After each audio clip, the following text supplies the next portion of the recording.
स्वागत है आप सबका हमारे चैनल दी अपिक रीडर में। चाणक्य नीति भाग 5 पहला अध्याय। इन स्थानों पर न रहें। यस्मिन् देशे न सम्मानो न वृत्तिर्न च बान्वा है न च विद्यागमोगप्यस्ति वासस्त्र न कार्येत। जिस देश में सम्मान न हो, जहाँ कोई आजीविका न मिले, जहाँ अपना कोई भाई बंधु न रहता हो और जहाँ विद्या अध्ययन संभव न हो, ऐसे स्थान पर नहीं रहना चाहिए। अर्थात जिस देश अथवा शहर में निम्नलिखित सुविधाएं न हो, उस स्थान को अपना निवास नहीं बनाना चाहिए। जहाँ किसी भी व्यक्ति का सम्मान न हो, जहाँ व्यक्ति को कोई काम न मिल सके, जहां अपना कोई सगा संबंधी या परिचित व्यक्ति न रहता हो, जहां विद्या प्राप्त करने के साधन न हो, अर्थात जहां स्कूल कॉलेज या पुस्तकालय आदि न हो, ऐसे स्थानों पर रहने से कोई लाभ नहीं होता। अतः इन स्थानों को छोड़ देना ही उचित होता है। अतः मनुष्य को चाहिए कि वह आजीविका के लिए उपयुक्त स्थान चुने। वहाँ का समाज ही उसका सही समाज होगा, क्योंकि मनुष्य सांसारिक प्राणी है। वह केवल आजीविका के भरोसे जीवित नहीं रह सकता। जहाँ उसके मित्र बंधु हो वहाँ आजीविका भी हो तो यह उपयुक्त स्थान होगा। विचार शक्ति को बनाए रखने के लिए ज्ञान प्राप्ति के साधन भी वहाँ सुलभ हों, इसके बिना भी मनुष्य का निर्वाह नहीं।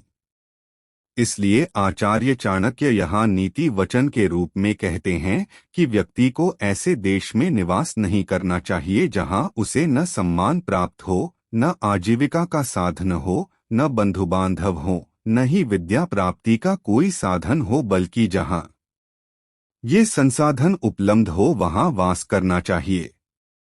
धनिक श्रोत्रियो राजा नदी वैद्यस्तु पक्रमः पंच यत्र न विद्यन्ते न तत्र दिवसे वसेत। जहाँ कोई सेठ वेदपाठी विद्वान राजा और वैद्य न हो, जहाँ कोई नदी न हो, इन 5 स्थानों पर एक दिन भी नहीं रहना चाहिए। अर्थात इन स्थानों पर एक दिन भी नहीं रहना चाहिए।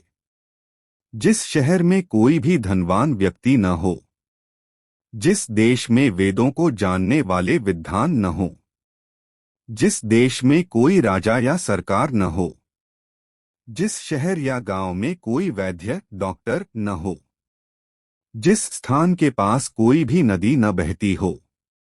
क्योंकि आचार्य चाणक्य मानते हैं कि जीवन की समस्याओं में इन 5 वस्तुओं का अत्यधिक महत्व है। आपत्ति के समय धन की आवश्यकता होती है, जिसकी पूर्ति धनी व्यक्तियों से ही हो पाती है। कर्मकांड के लिए पारंगत पुरोहितों की आवश्यकता होती है। राज्य शासन के लिए राज प्रमुख या राजा की आवश्यकता होती है। जल आपूर्ति के लिए नदी और रोग निवारण के लिए अच्छे चिकित्सक की आवश्यकता होती है। इसलिए आचार्य चाणक्य पूर्वोक्त 5 सुविधाएं जीवन के लिए अपेक्षित सुविधा के रूप में मानते हुए इनकी आवश्यकता पर बल देते हैं और इन सुविधाओं से संपन्न स्थान को ही रहने योग्य स्थान के रूप में समझाते हैं। लोकयात्रा भर्य लज्जा दाक्षिण्य त्यागशीलता पंच यत्र न विद्यन्ते न कुर्यात्तन संगतिमल।